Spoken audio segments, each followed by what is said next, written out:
Mic check 1 2, it's the Y2K collector. And just when you think the retro train has stopped, it keeps on rolling.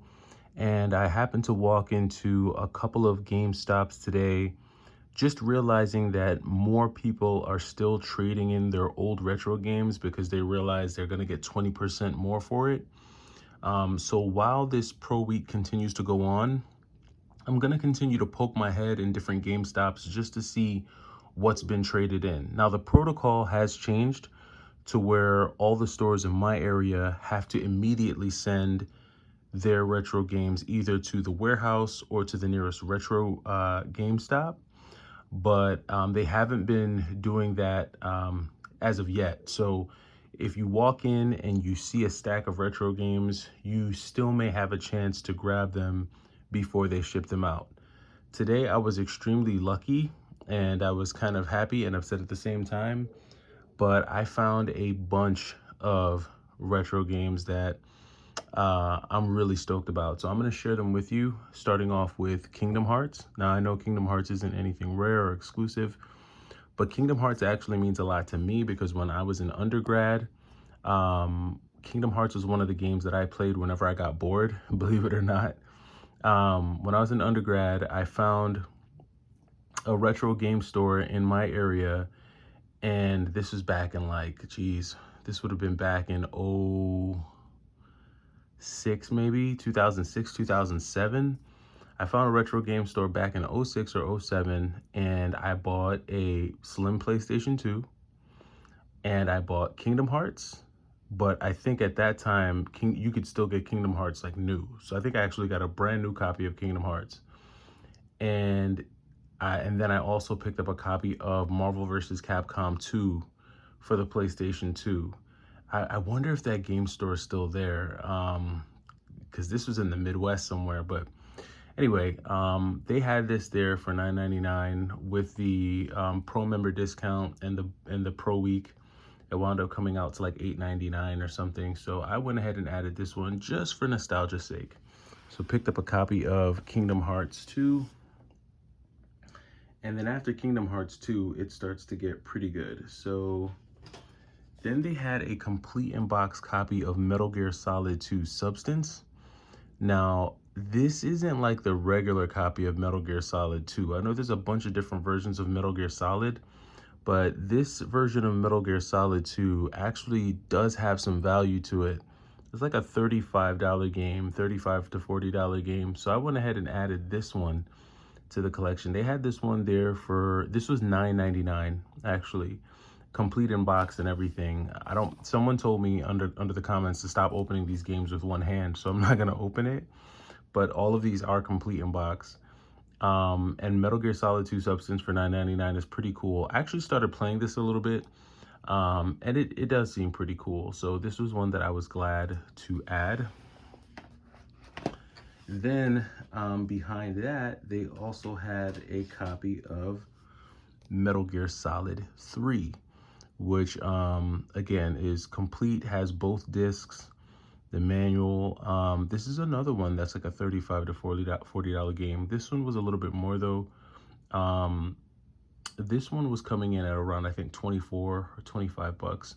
So still not bad for Metal Gear Solid 3 Substance complete. This is one that I was also glad to be able to find and add to the collection. So two pretty tight Metal Gear Solid games coming in at really good prices on the PlayStation 3. Then they had this game that I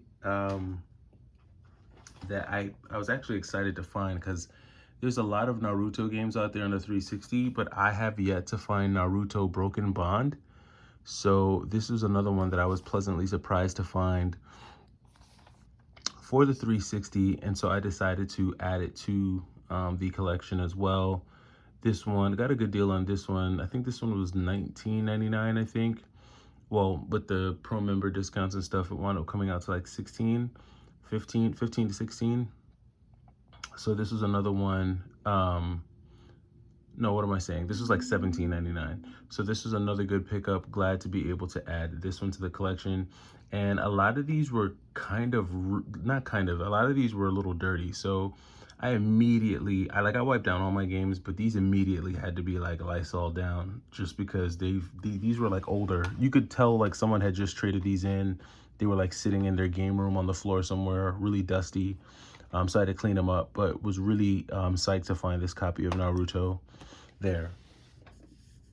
Then this was the banger of the day. So this is Fallout Brotherhood of Steel. And I didn't even know that this game existed on the PlayStation 2. I looked up some gameplay footage, and it kind of looks like it kind of reminds me of Neo Contra.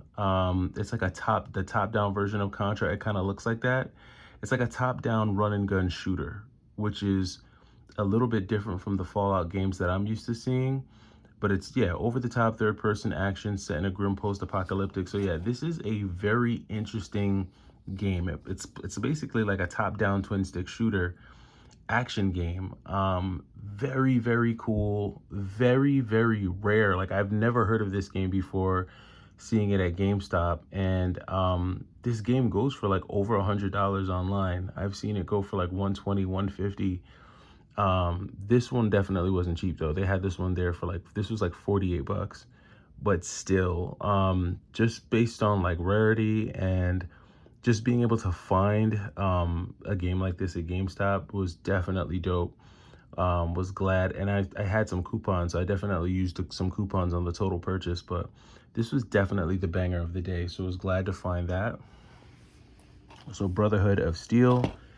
And then this game got me mad. This game got me so mad because if you guys watched my video from a couple days ago, you'll know that I ordered a copy of Beautiful Joe, and it was a player's choice copy because I was having a hard time finding Beautiful Joe.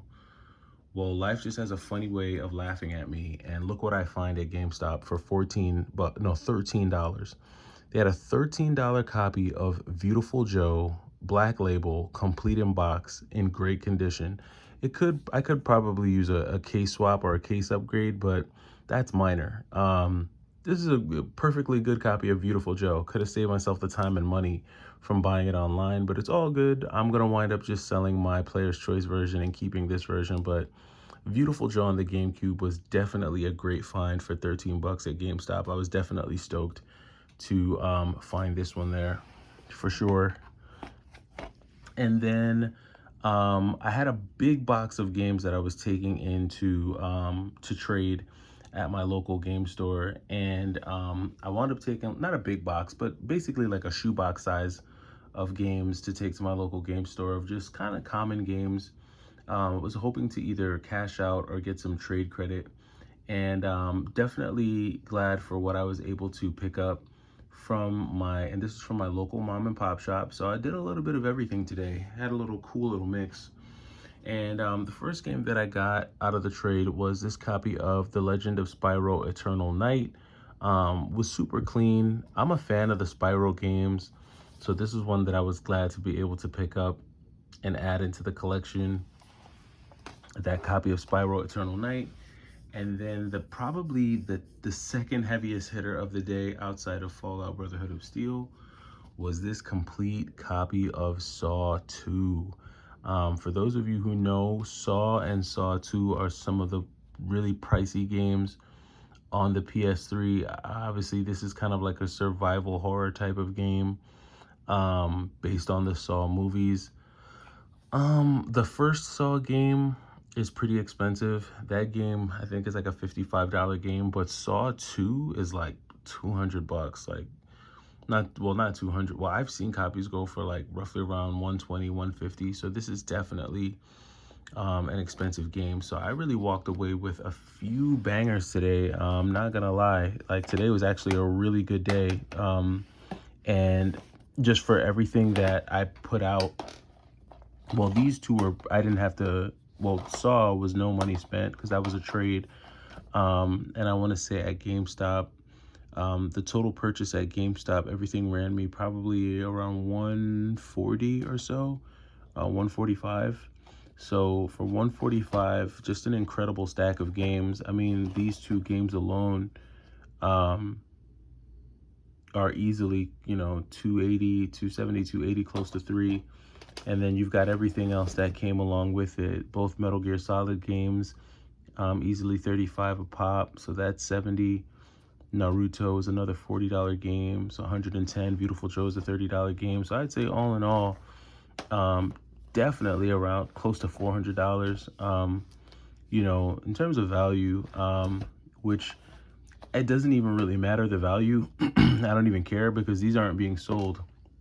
These are definitely going into the collection for sure. Spyro, I'm a little iffy on. Naruto's definitely going in there. Metal Gear Solid 3 and 2 are definitely going in there, along with Kingdom Hearts. So just some really great additions to the collection.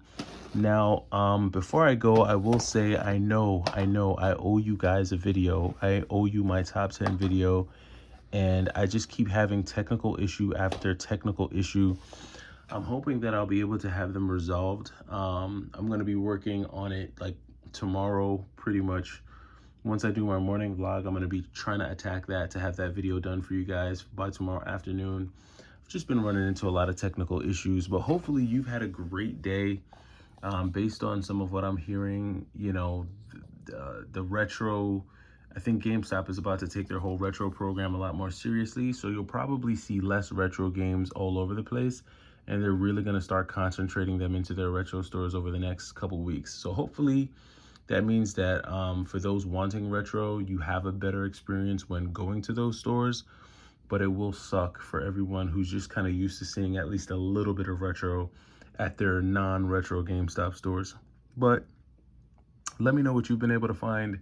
Let me know what you think about these pickups. It's a Y2K collector, and I'll catch you in the next video. Take it easy.